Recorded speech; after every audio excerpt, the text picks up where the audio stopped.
Hello and welcome to Decorate It. My name is Mary and this is Wes and this is episode 1. We are going to be talking about why decorate it. Or why wouldn't you decorate it? That's a very good follow-up. Why wouldn't you? I mean, it is a custom rod. How is it custom if you're not decorating it in some form or fashion? So for you, like, what does decorating mean? Anything. It could be taking a stock EVA grip and just cutting slices in it and inserting a color in a particular pattern. Right. I don't care. Just do something to the rod to decorate it. Make it custom. What if you've got one of those customers that just does not want anything but like straight black? Just like Todd. He only wanted red metallic.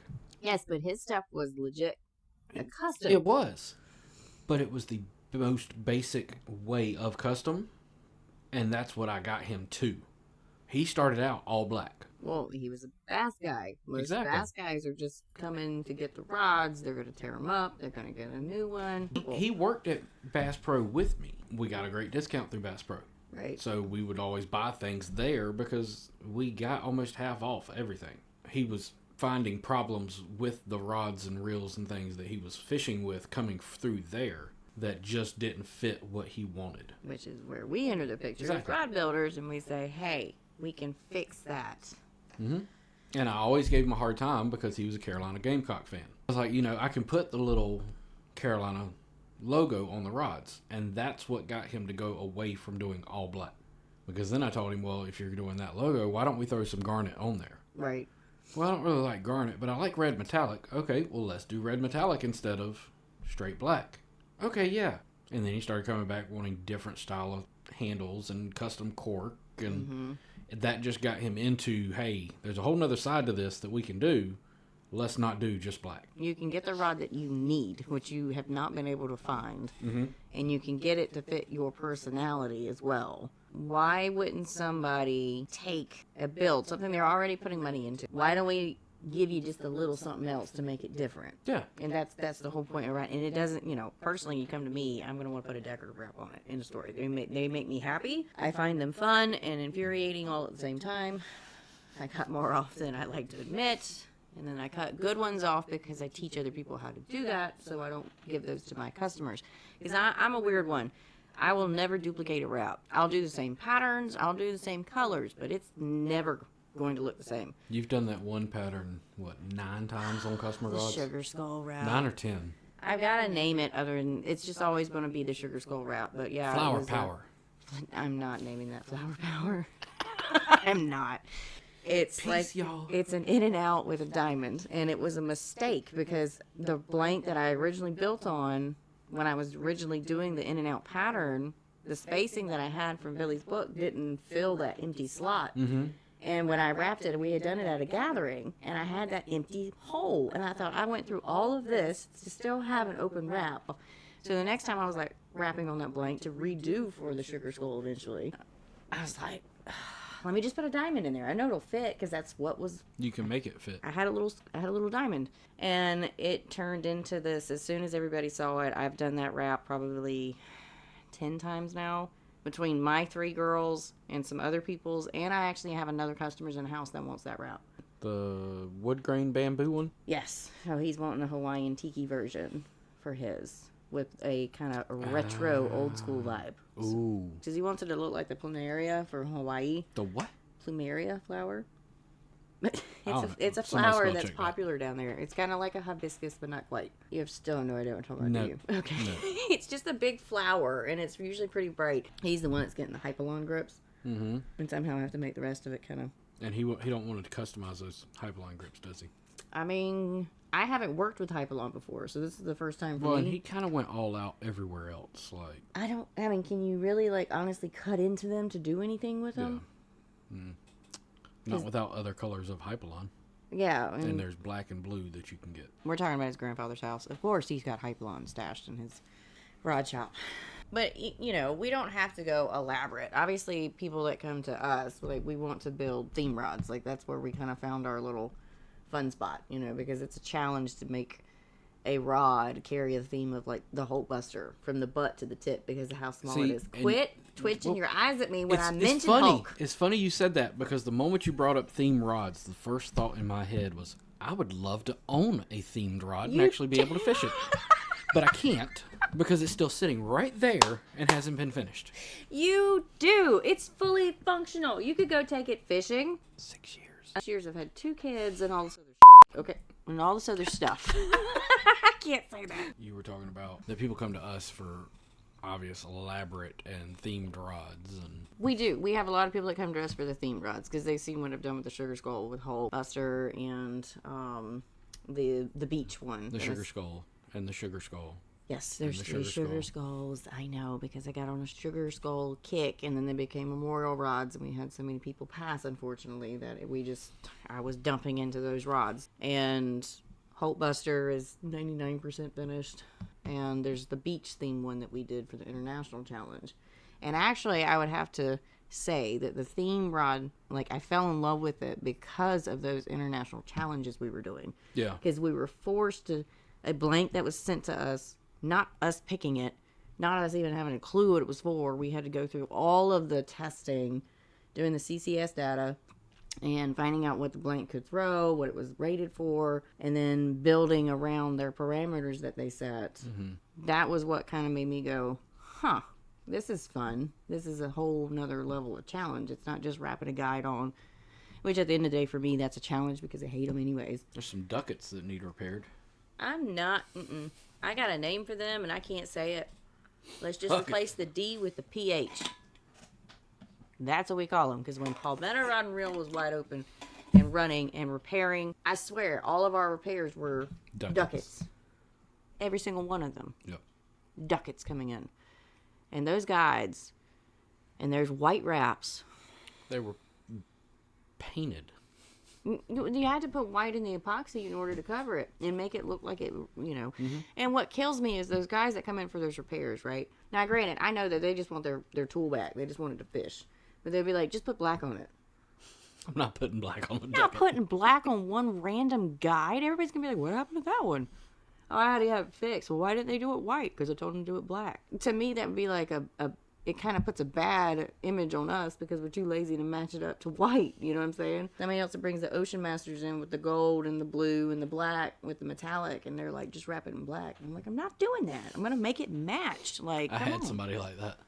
Why? You're just gonna keep breaking guides off, and eventually you're gonna have all black wraps. We're reversing out of you buying it from the store looking like it was supposed to be custom. That was his actual plan. Was Just once all of them got to a point, he wanted it just black. I refused to do it. I always match threads, always match the wraps, and every single time that we'd hand it back to them, they'd be like, "Oh man, I can't even tell what guide broke." That's the point. Thank you. That was a rant. Back to the main topic of tonight's episode, and that is why we should decorate it. Other than just keeping it, unique to the individual, and putting a single trim on, let's say the guy wanted all black, and we put a single white trim on the outside edges just to Break it up. class it up a little bit, break it up, give it a little bit more of a zing, But it makes it look more appealing to the eye to decorate the rod. Yeah, in some fashion or form, and for a rod builder. So, like, if you get a bunch of people that come to you and they're like, I just want straight guides and stuff like that, and you're making money off of it, like, cool. But where the part where we're passionate with teaching decorate it is that you start to add skill sets. That now, instead of you just being like, oh, no, I just do plain ones, this is all I do. If you had that one customer that came to you and was like, could you put a decorative wrap on it? And to them, unless they specifically bring you a picture of somebody else's wrap or something, they're going to be happy with whatever you put on there for the most part. Well, even guys that come to you that aren't rod builders have seen the difference in what you do versus what a lot of other people do. I always grab color palettes that are going to be the most challenging or have the most color in them. And it's fun for me to try to balance that stuff. So here's a question to you. Okay. What do you say to the guys or girls? My market won't handle decorating a rod. And that's what's keeping them from doing more of the custom side of custom rod building. I completely understand that. Like, people got budgets, but what do your personal rods look like? Are you building for yourself? Because if you're just out there, like, I look at it for rod builders, like, obviously we're going to have business cards. But Most when of we're us. fishing... Some people forget to take them to places.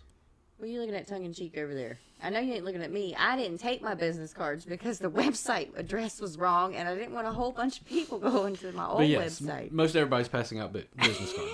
But they have business cards. I gave them stickers where they could find most of my stuff, okay? It was kind of like a business card, just didn't have my name on it. But our business card is our fishing rods when we go fishing. Yes. So if you're taking out a standard wham bam, thank you ma'am, knocked it out the park because you're wanting to go fish 2 days later, so you're just throwing out the simplest things, the people are going to expect that that's what you want to do. Mm-hmm. But if we start to play around with our own personal stuff, learning how to do decorative wrap, learning how to do tiger wraps, marbling, dragon scales, any of this stuff, if you decided you want to start with like dragon scales, start putting it on your rods. You're starting to add a skill set to your repertoire that you can go, hey, I can also do this. Your personal rods, you can do however you want to. You can... Yeah, you have no limit except your personal budget to put into it. Right, your personal time Yeah. and whatever money you have available, you're willing to dump into it. That's how the sugar skulls came to be. I know, and that's also how you started getting more customers wanting things like those. Yeah, because then I just started going, well, how can I add flowers to a rod? Mm-hmm. And I thought, well, I want to put real flowers on this. I had already gone through Hobby Lobby, found those scrapbooking flowers that had little cork centers that I yanked out of them because they were going to be too tall for the epoxy, and put them on the diamonds. Stuck little gems that you put on your fingernails on the inside of them. And I knew that was all that was available. So how else am I going to get more flowers on this rod in different colors without me actually having to go gather them and dry them and Go dye into the them. field to pick some daisies. Our youngest would have a ball picking flowers to put on the rods and then coming in and... Oh, yeah. Here, Mom. I Got more found flowers. these, and he finds the teeny tiniest ones. They'd work perfect for a rod, though. They would. They're perfect. They don't wrap that much. But I'd have to go through the whole drying it, and I'm going to be honest, I'm lazy. Nah, just stick I'm it not on a doing roll. that. So I got on Amazon. I'm not even going to lie. Because I knew that there was nail art, and so I thought, well, if they're making dried flowers that are small enough to put on your fingernail, that should work For a rod. for a rod. Mm-hmm. So let me order some and let's see. And they worked. And they worked great. And majority of them didn't bleed. The only thing that I had trouble with was that feather inlay I had to do. Which, feather inlays, that's another thing that, granted, it's a little pricey when you start buying the actual feathers. The true, real feather. You don't want to get feathers from the craft store. No. Because they're dyed. And when you put CP on them, or epoxy, it'll just bleed. And I had one customer that wanted a rainbow theme rod because his wife always sang Somewhere Over the Rainbow to him. So he wanted his rod to look like a rainbow. That was the only guideline that I had. Like, he was one of those customers that was like, I want you to put marbling on it. I want you to do a decorative wrap. I want you to do this. But he always wanted wind grips. Mm-hmm. And I always hated putting those on that rod. He loved his this wind grips. elaborate, immaculate, nice fishing rod. Oh yeah, I want wind grip. Okay. The problem I had with wind grips was that they deteriorated over time. Is that they would start to peel or chip or, they would just always fail. And so eventually that rod's going to look crappy. But, I did this rainbow themed. I mixed two patterns. I don't remember what two patterns was. It looked like Rainbow Chaos. Then he wanted a feather inlay. And some of the feathers, now I had a couple friends send us some feathers that were dyed that they had. Mm-hmm. And wasn't that the same time we got the turkey tail? Yeah, it was around the same time. Because I had posted about the feather inlay, and somebody was like, I got a turkey tail, I'm going to send it. We're going to sidebar in that conversation, let Wes explain that one, because that's... So we get a package from USPS that's, standard flat rate envelope padded. We open it up, and I go, ugh! The smell that came out of this bag. I hope I never smell that again. It was not cleaned. It was not dried out. It was not anything. It had been cut off a turkey and shipped. And we threw every single one of those feathers away. We threw the whole bag away. Yeah, it just left. There were maggots in the bag. Blech. So if you ever get feathers from friends or stuff, make sure that they dry it. Yeah, just clean it a little, please. Or you go pick it up and, fix it when you get home. Don't let that sit.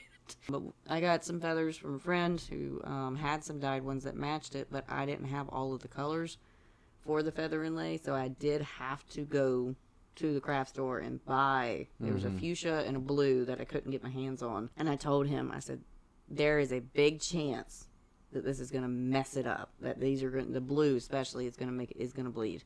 Big chance. I got it on the rod, and lo and behold, the blue did bleed, but it didn't bleed enough that you noticed it. I pointed it out to him, and I said, to me, I would redo this and try to find a feather that's not going to bleed. And he said, if you touch it, I'm going to be really upset with you. Leave it alone. I said, okay. So he got a rainbow feather inlay in the split wrap, and then I did some rainbows on the guides, yeah. No, I toned the guides down. I can't remember his guide wraps. I felt like they were a little bit simpler than what the rest of them... Because you know me, I don't like to make everything loud. The only ones that I have that are like that from butt to tip are the sugar skulls. But I felt like they demanded that because of the whole culture behind the sugar skulls. But most of my rods, if they're going to be crazy on the back end with a lot of like handle work or a wrap or whatever... that the guides are going to be more on the simplistic side, so I don't have all these things trying to compete with each other. And, you know, because you could sometimes do too much, like it's still, you've got competition happening. You got to be careful how you put it on there. So what would you say would be the easiest way for somebody to get a potential customer to branch out of it not being decorated? Start something simple and small. Like what? Be specific. Be specific. I mean, it would start with like simple trims. You know, if you've really got that ironclad customer that is like, nope, I just want straight, solid guides. Ask them for a gold trim. Can you do a gold? Can we do... Well, I would even prefer a silver. Well, black and gold is classic. And that's going to attract to more of the guys that want the straight black. It is, but metallic also fades every time. And gold will turn silver. But I mean, you just start out with simple trim bands. Show them examples of like a 5-pass chevron or a 5-pass like diamond wrap. Show them things. Or the endless wrap. The endless wrap where, you know, you basically just turn around and come back up, do a couple passes, and it doesn't have a tie off. Do a simple trim and an EVA. It could just all be in the grips. Mm-hmm. Put one little section, like, and it could be a little 2 to 4 inch section where you were like, I'm going to marble this little section. Even just silver winding checks. Like silver winding checks, adding different colors to make it kind of classy. But you got the EVA butt with a silver trim, real seat, still black, still making the guy happy, silver trim, black guides, and then you put a single or two is usually more visible than a single metallic, but metallic trim on the guides. You didn't take any extra time. But you stepped it up a notch. But you took it up one extra level, and you gave it a little bit of oomph. And now the guy's still gonna clean, classy, yeah, like... super clean, classy. And yes, that could technically still be something that you could buy at the store, but it's not the rod that the man needed either. He didn't go to the store to buy it, he came to you for it. And also, instead of it just being about aesthetics, there's also sometimes that you have to use a decorative element for the logistics of the rod. You know, you touched base on it a little bit in a previous episode. Right. About, you know, balancing it. So, for instance, in what scenario would you be using something of a decorative aspect to balance a rod? When you're using carbon fiber, usually, for the grips. Why? Because it's so light. Unless it's a technique-specific tip-down rod, you're gonna strain your hands doing that. Therefore, you need to balance it out in the back end.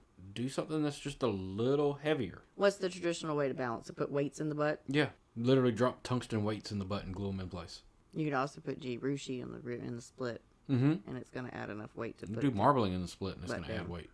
Tiger wrap's going to do it. Do a decorative wrap. It's technically going to add some weight to it. Now, a decorative wrap and short, thin marbling won't add as much as you probably need, but it gives you an excuse to do it. Because then the people that say, oh, that adds so much weight to the rod, yeah, it's balancing it out now, if you want to argue that. Even though it's not adding that much noticeable weight. We're going to have to, like, actually prove that theory. Oh, yeah. I plan on it. I mean, granted, yes, we're well aware that anything you add to the blank is going to obviously add weight to it. But the argument always has been that it's negligible. We have 2 blanks in house. Now, granted, I've started building on one of them for the Alice rod. As I was going to build 2 Disney-themed rods. But we can weigh the next one as we go. Yeah, and because the grips are going to be the same. The real seat's the exact same. Well, the grips are made of the same material, let's put it that way. It's all foam. It's all EVA. But we have the blank, the raw blank, and then we have the half-built Alice in Wonderland rod. And so, not done or started yet is Elsa, And she is going to have a wrap. I'm probably going to do something. Snowflake. I mean, Snowflake obviously is the one, but her snowflakes don't look like they're snowflakes that we can wrap. So No, but you can find snowflakes to put on the wrap. I'm going to tweak it some. And then I can also, with the painted rod that's coming in for the autism build I have to do, that one's starting as bare bones, and I can How's that being painted, by the way? He just wanted it painted the autism blue color. Okay. Don Schaefer from Backbone Custom Rods is going to be painting it. He's picking it up from American Tackle for me. But that's another option right there. Blanks through American Tackle and Mud Hole. Don Schaefer will pick them up, paint them, and then ship them to you. Mm-hmm. That yellow rod that won People's Choice is a black carbon fiber Atrex blank. Mm-hmm. The bamboo or the wood grain one. It's a Phoenix Black Diamond with carbon fiber print on it. He painted the real seat in the blank. And it's not that expensive. No, I mean, it costs a little bit more. I've only done side colors with him. Mm-hmm. I don't know how much that one particularly cost him because that one obviously is going to take more time than him spraying it. Yeah. But, I mean, grand scheme of things, you're paying somebody for their expertise to do something that you have a vision for. I'm willing to pay it. You know what I'm saying? If my customer's down for it, I'm down for it. What would be your recommendation for people to take home with from this episode? Build what your customers want, obviously, because they're paying customers. They have the last decision.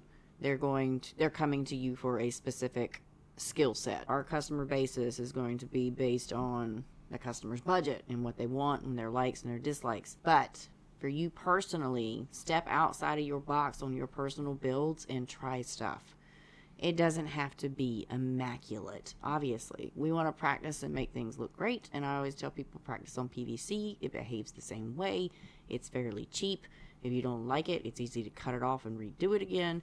You can go to flea markets and get broken blanks. Bass Pro usually has a ton of them hanging out in the back, don't they? Where they've got defects and stuff. And they do, but I think they've stopped selling them in bulk to people. Oh, see, that's just rude. But it used to be you could go in there and ask them, hey, can I buy the defects? And they would sell them to you for like, it was $1, $5, and $10 a rod, depending on what was wrong with it. Yeah, it's super cheap. But you can find broken blanks anywhere, and or, use the same one over and over again.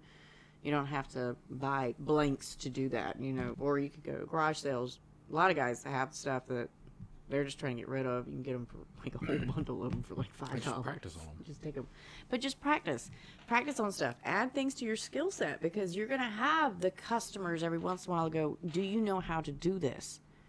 And then you can go, yes, I do. Because I don't feel that for our customers, we should be practicing on them. I feel like we should already have an idea of what we're doing. Mm-hmm. So they're not paying for our first experiments, attempts and trials mm-hmm. and fails, because you got to remember fail just means first attempt in learning. Our first few goes at stuff are never going to be perfect. But practice and just add to your repertoire so that when that customer does come along, or you post on social media on this awesome wrap or marbling or tiger wraps or weaves or a feather inlay, any of that stuff, and you get people going, hey, I want that, hey, I want that, hey, I want that. Now you've got a whole different clientele coming in just because you took time to learn a new skill. So sometimes it's not about like the people in your area. Granted, yeah, it's a whole lot cheaper whenever they can come pick up the rod. You don't have to ship it. You don't have to worry about all that hassle that has to go through the mail and everything. If they break it, now you got to rebuild it, blah, blah, blah.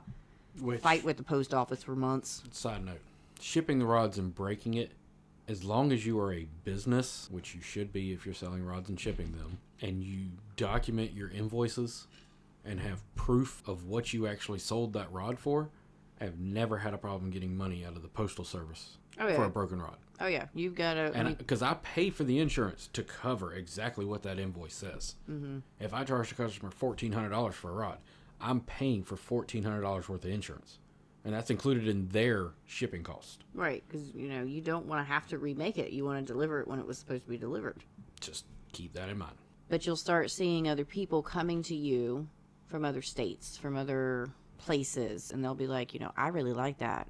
And now you've got a clientele building that, yes, you do have to ship stuff to them, but now you've added that secondary income to the main income of the basic guys. Mm-hmm. Keep your bread and butter, whatever it is. If it's their basic guys, your bass guys, like your plain Jane thank you, ma'am, out the door kind of people, then cool, you know. But what we're saying is that we're wanting people to come step outside of their little box and experiment on stuff so it opens doors for them. Because once you learn how to do so many different skill sets, you're going to find those customers are going to come to you. It's kind of like that. If you build it, they will come. Mm-hmm. If you advertise it in your own personal builds or builds that you're giving to your friends or your kids or your wife or girlfriend, mom, dad, you know, whoever. Or husband that waits 6 years on Oh a my rod. God, I'm never going to live the Hulkbuster down. I swear to God. I should go. But yes, put it into your repertoire so that when people see it, you're able to do it. Yeah. You know, and you might not be a perfectionist at it at that point, but you've practiced it a couple times. Mm-hmm. You know, the first few rods that I did were not the greatest. You know, I was learning. And especially with the decorative wrap stuff, I was learning.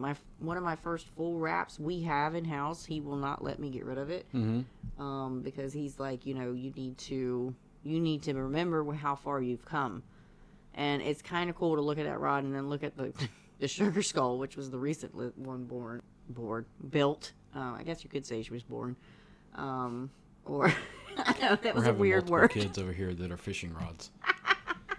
I don't even know about them. Woo! Or Alice over there, you know, where I've tried a completely new technique to me, and it turned out okay. You know, It's a pretty cool looking rod.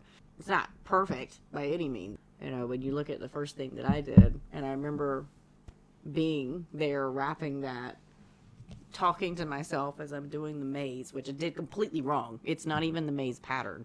I had to go back and teach it for a course. And what you wrapped was not it. It's not. It's some weird, crazy, switching color, like diamond kind of thing. It's not even the maze, but it's there. And I look at it. I remember sitting there at the wrapper going bottom left as I was going up, and top left as I was going down. Like I was talking to myself. And if Wes or your grandpa would ask me a question, I'd be like, wait till I get to the other end. It didn't click. It took a while for it to click. But once it clicked and we started getting those customers that were like, hey, I like that wrap. I like that wrap. They started just flooding in. And it was kind of cool to see that, you know, I go from not knowing what I'm doing to I made one really cool wrap that I posted at that point in time. And then we just started getting orders. But a lot of those guys that we were getting orders from had seen the rods that we had built on the pier. And obviously every rod we took was a custom rod that we had built, and that was our business card. I think it was Mark Krause. Mark Krause was the one that told us when we had that weekend that we went up there, and he taught us everything that he could in 2 days, which that was an awesome weekend. But he was like, don't fish with factory, fish with custom, because they're going to be like, oh, wow, that's what you can do. Where'd you get that? I built it. I built it. I did this. This is, you know, what I can do. Well, how much would that cost? And you have that conversation, and a lot of people will look at it and they'll go, I want one. Mm-hmm. So my biggest thing is from this episode, like she was saying, we want people to get outside of their box and know more skills and all. But that is because if rod builders aren't innovating and thinking outside of the box on fishing rods, the factory rods are going to have nothing to chase. Right, because factory is always coming after what the custom rod builders are doing. They're always mimicking what we're doing. I bet that you didn't know that. Fun fact of the day. It's not the reverse around. I was listening to Angler's Resource podcast the other day, and Tom Kirkman was talking about it. He's like, you know, him and Rich Forehand. Rich Forehand, yeah. Helped design the carbon fiber over foam grips, and the no foregrip on the reel seat. And then you started seeing factory rods doing it. Mm-hmm. It wasn't that factory rods came out with it and then we started doing it as rod builders. The rod builders typically lead the way in the industry as far as changing things and how they're made. Mm-hmm. It's the same concept whenever... Who was it the one that did the 360, the spiral wrapped? I don't remember. Anyways, there was a gentleman that came up with a spiral wrap where you take the guides... Acid wrap. Because somebody said, well, it looks like... You got to be tripping acid to be fishing that. But on a casting rod, they took the guide, spiraled it on the bottom, right? And it relieves torque. It takes the fight away from the rod trying to turn as you've got a big load on the rod. And there's other benefits, but there's other channels as far as, like, because I know somebody's going to ask and talk about it, because it's always a fight with that technique. That will eventually become standard on factory-made rods. Right, and that's what I was saying. Like, when the rod builders started to do it, factories started copying it There was a whole line that came out that had Mm-hmm. the spiraled guides. But the public, without the education of knowing why they were done that way, was like, why are they crooked? They couldn't sell them because nobody could explain to them, this is why, this is how, this is what it does. Go take it, bring it back if you don't like it. I promise it'll change your mind. The companies that were selling it weren't having that conversation. They weren't trying to educate their customer. Custom rod builders were always trying to educate our customer because there's so many different things that you can do and change, and it makes it better overall. So they discontinued that. And there's still, to this day, there's so much people that are like, why'd you do your guides crooked? They're not crooked. There's a whole reason behind it. And yes, I get it aesthetics wise, straight right up the rod, looks great. It looks the way that people think it's supposed to, but when it's a technique specific reason behind it, eliminating torque, for instance, it is a valid thing to do. And I would say that probably half of the community spirals their rods on certain builds When it applies, yeah. Because they tried it and realized how less fatiguing, how less tiring, than fighting with a normal casting, especially on the big game rods. Well, it's the same way with the microwave guides. They came out to better how rods are built. There's so many different things that, the industry itself copies what we do. And they'll get their hands on it. Somebody will probably build one for one of the big name companies, and they won't even tell them who they are, and they're like copying it. Like, oh, this works really well. Let's make that our new line and charge whatever $800 to $900. If you know what rod I'm talking about, I can't stand that rod. I looked at it at ICAST. I held it and played with it. I had to repair one at ICAST. But that was because somebody was doing something stupid. Yeah, it was, but still, it didn't feel good. There's people that are going to like it, and there's people that are not going to like it. It is what it is. I didn't actually physically pick the rod up or touch it. I never got a chance to get over there. I was too busy. So. No, I'm talking about the one we repaired. I was playing with it. I wasn't playing with that one. But that's not that $800 rod. Yes, it was. Was it? Yeah. Oh. See, that's my point. That right there. You didn't even realize that it was $800 to $900 rod, and they're getting that price for it. It's the name behind it. That's a problem. It's just it's the same concept with fly rods. For the fly fishermen, majority of them, especially the old school ones, if the rod is super expensive, oh, they love it. It's the best. Like, I remember one of my friends was telling us that he made a line of rods. He had priced them according to how much time he put into them. Nice rods, great blanks, the best of components. They just were like in a $600, $700 range or something like that. Put them all in there. 2 weeks later, went back to check on them. Not a single one had sold. Not a single one had sold. So he tried an experiment. He upped the price. He doubled the price. He put $1,200. $1,200 at them. Hadn't changed anything. They literally same ones that had been sent in there. He sold out in 3 days. I mean, great. Fly guys are very particular about their stuff, and a lot of it is finesse, and everything's lightweight, and don't put anything on there.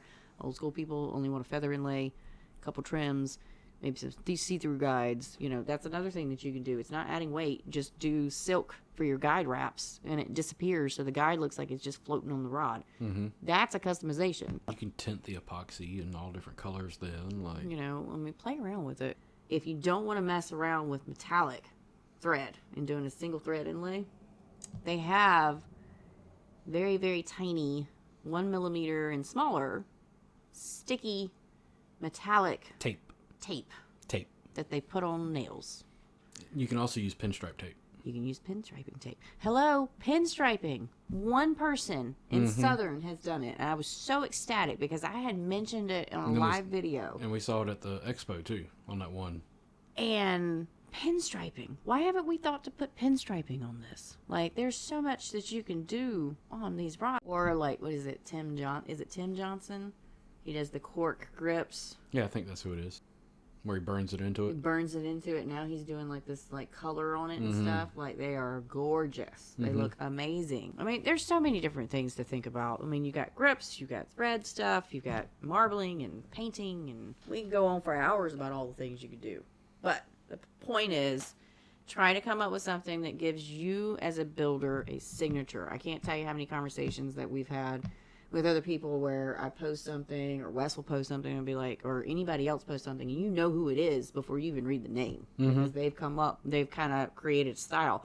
If you personally asked me what my style was, I couldn't tell you because I feel like I try all kinds of things. Granted, most of mine are involving a lot of color.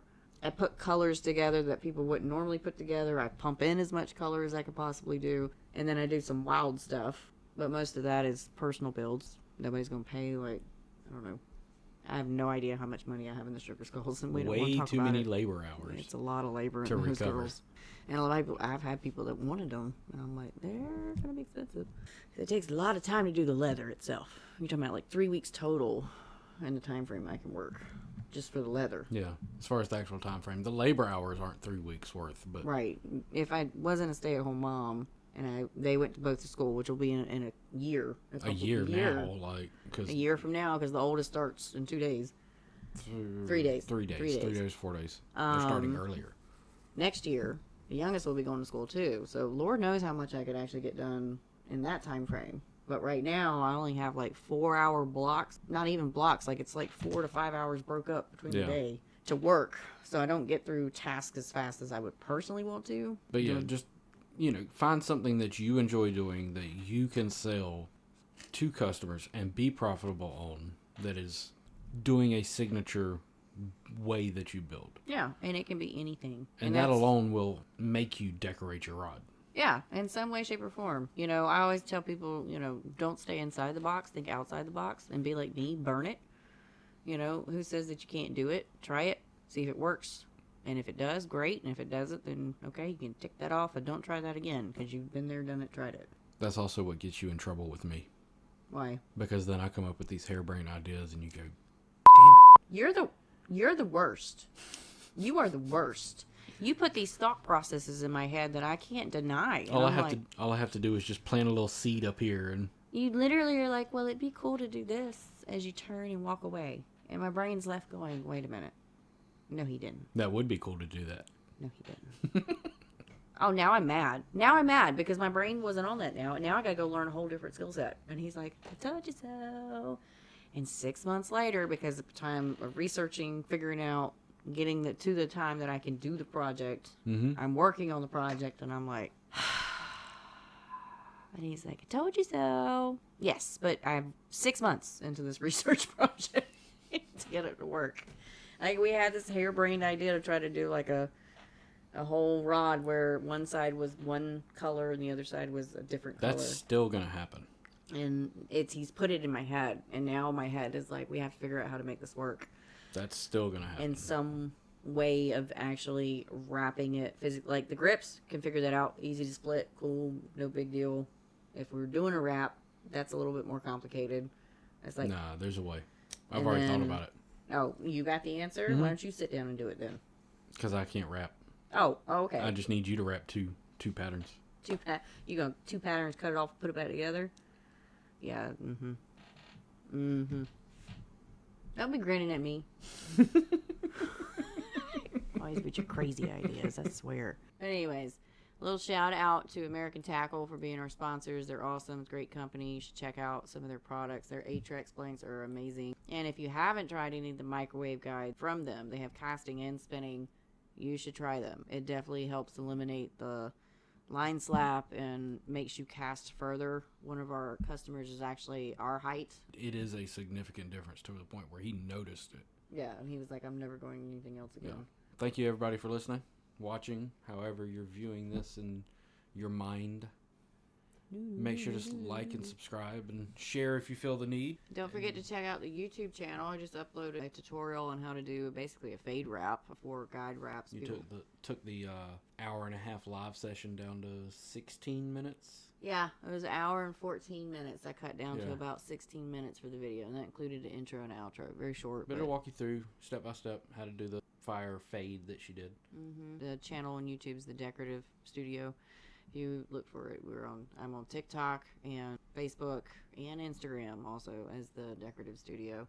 And if you're a rod builder and you haven't joined the Southern Rod Builders, come join us. I do live videos once a month that teach you different things and We'll actually be inviting people on during those videos. Some of the topics we're going to be covering is some trim band inlays and visual wrap over the next few months. And December, I always do a Secret Santa for the group so that they can exchange gifts and kind of build on the community thing. There's also another group that I run on Facebook. It's called the Women's Rod Building Alliance. So we welcome all ladies that are learning to build, whether you have built or you're curious or you just started. All backgrounds are welcome. And I do live videos in there for them as well, trying to help them get the courage to post more online. There's some women that are doing outstanding work, but they don't post as much because I don't really know why, but it's starting to see some steam behind that engine of getting more women involved in the industry. So that's really cool. Thank you, everybody, and we'll see you on the next episode. Bye.